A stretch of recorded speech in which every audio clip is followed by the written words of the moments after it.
पहले मनुष्य चार पैरों पर चलता था और जंगलों में रहता था। वह पेड़ों की जड़ें, पत्तियां, फल फूल इत्यादि खाता था। कुछ छोटे जानवरों को मारकर उनका कच्चा मांस खाता था। वस्त्र नहीं पहनता था और पूरे दिन घूमता रहता था। यह वानर जैसा मानव खाने की तलाश में इधर उधर दिन भर भटकता रहता था। गुफाओं में रहने वाले आदि मानव आखिर कैसे थे? आधुनिक विज्ञान के लिए यह सवाल आज भी एक पहेली है। पर इस बारे में खोज कर रहे वैज्ञानिकों का कहना है कि 20 लाख साल पहले धरती पर रहने वाले लोग हमसे अच्छी खुराक लेते थे। आप देख रहे हैं अनामिका सौरमंडल ज्ञान। वीडियो देखने से पहले हमारे चैनल को सब्सक्राइब अवश्य करें। साथ ही में अपना सुझाव कमेंट बॉक्स में हमें अवश्य लिखिए। चलिए दोस्तों, बात करते हैं आदि मानव की। लंबे वक्त तक यह माना जाता रहा कि गुफा में रहने वाले मानव सिर्फ मांस खाते थे, लेकिन अब यह भ्रम साबित हो रहा है। वैज्ञानिकों का कहना है कि पाषाण युग के इंसान फल, जड़ें, फलों के गूदे और मांस खाते थे। वैज्ञानिकों की एक रिसर्च टीम कहती है कि अगर गुफा मानव की खुराक का हिसाब मिल जाए तो 21वीं सदी के इंसान की कई तकलीफें दूर हो जाएगी। पौष्टिकता के आधार पर आहार और डाइट की सही पहचान हो सकेगी। 25 लाख साल पहले से लेकर 12,000 साल पहले के इस दौर में न आलू था, न ब्रेड थी, दूध का भी अता पता नहीं था। आज इन्हें मुख्य आहार माना जाता है। कृषि की शुरुआत को गुफा मानव के युग के बाद आज से करीब 10,000 साल पहले हुई थी। ऐसे में यह सवाल उठ रहा है कि किसकी डाइट बेहतर रही होगी, आदम इंसान की या हमारे शरीर? कद काठी, शारीरिक और मानसिक विकास या मानसिक स्वास्थ्य इशारा करता है कि गुफा में रहने वाले सबसे ज्यादा सेहतमंद रहे होंगे।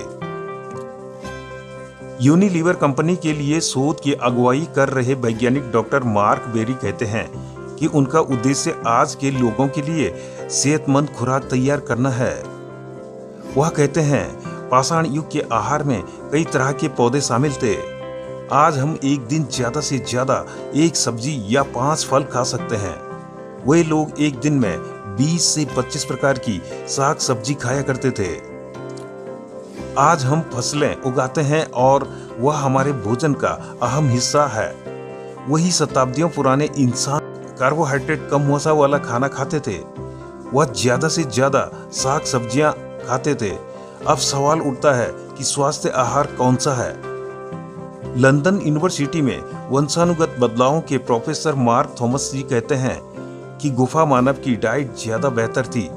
पुराने शोध बताते हैं कि पत्थरों के सहारे अपनी रक्षा करने वाले गुफा मानवों को आहार की अधिकता संबंधी बीमारियां बहुत कम होती थी। उन्हें 2 तरह की डायबिटीज नहीं थी।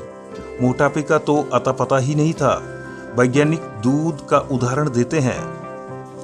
मार्क थॉमस कहते हैं कि धीरे धीरे डाइट में कई बदलाव हुए, कई चीजें नहीं आई और कई गुम हो गई। दूध का ही उदाहरण ले लीजिए। 10,000 साल पहले इंसान ने दूध की खोज की थी। हम दूध को पचा नहीं पाते थे, लेकिन अब यह चीज आदत में ढल गई है। अब हम 100% दूध या उससे बनी चीजें खाने पीने लगे हैं। वैज्ञानिकों के मुताबिक आदि मानव जिस तरह की साग सब्जियां खाते थे, उससे हमारा खाना एकदम अलग हो चुका है। आहार संबंधी मामलों की मोनिका सिमंडस कहती है कि कृषि के विकास का मॉडल पैसा कमाने पर आधारित है। पौष्टिक आहार पैदा करने के बजाय अब ऐसी फसलों की पैदावारी की जा रही है जिनका अंतर्राष्ट्रीय बाजार है। गेहूं इसका एक उत्तम उदाहरण है। इस बात पर वैज्ञानिक एकमत हैं कि मौजूदा दौर में इंसान अनाज पर ज्यादा निर्भर हो गया था। अनाज की कई किस्में बाजार में हैं, लेकिन शोधकर्ताओं को अफसोस है कि असली पौधे और उसके गुण इस बदलाव की भेंट चढ़ रहे हैं। शोध करने वालों का सुझाव है कि लोगों को चीनी और अति कार्बोहाइड्रेट वाले आहार से बचना चाहिए।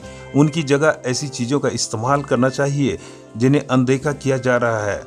धीरे धीरे यह बात साफ होने लगी है कि खाने पीने की इन बदली आदतों ने कई नई और घातक बीमारियों को जन्म दिया है। यह भी एक वजह है कि आज का इंसान अपने पूर्वजों की तुलना में शारीरिक रूप से कमजोर हो चुका है। इसका प्रमाण देने के लिए कुछ वैज्ञानिक आदिवासियों का अध्ययन कर रहे हैं। अब भी पुराने तरीके से रह रहे दुनिया भर के कई कबीलों में आंख, दांत, गले, दिल और फेफड़ों की बीमारियां ना के बराबर है। दोस्तों, उनके अध्ययन के आधार पर कहा जा सकता है कि हमें गाजर, अंडे, चिकन, रसीले फल, बादाम, मूली, सलजम और अखरोट जैसी चीजें ज्यादा खानी चाहिए। शुरुआत में हमारे पाचन तंत्र को एक बदलाव से गुजरना होगा, लेकिन देर सवेर इस आहार का अच्छा असर सेहत पर पड़ने लगेगा।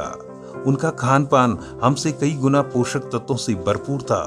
आदि मानव से संबंधित इस प्रकार की वीडियो को देखने के लिए हमारे चैनल को सब्सक्राइब अवश्य करें, ताकि हमारी सभी प्रकार की वीडियोस की नोटिफिकेशन आप तक समय समय तक मिलती रहे। वीडियो पसंद आने पर वीडियो को लाइक करें, शेयर करें। दोस्तों, फिर मिलते हैं किसी तरह की नई वीडियो के साथ। तब तक के लिए देखते रहिए हमारा चैनल अनामिका सौरमंडल ज्ञान।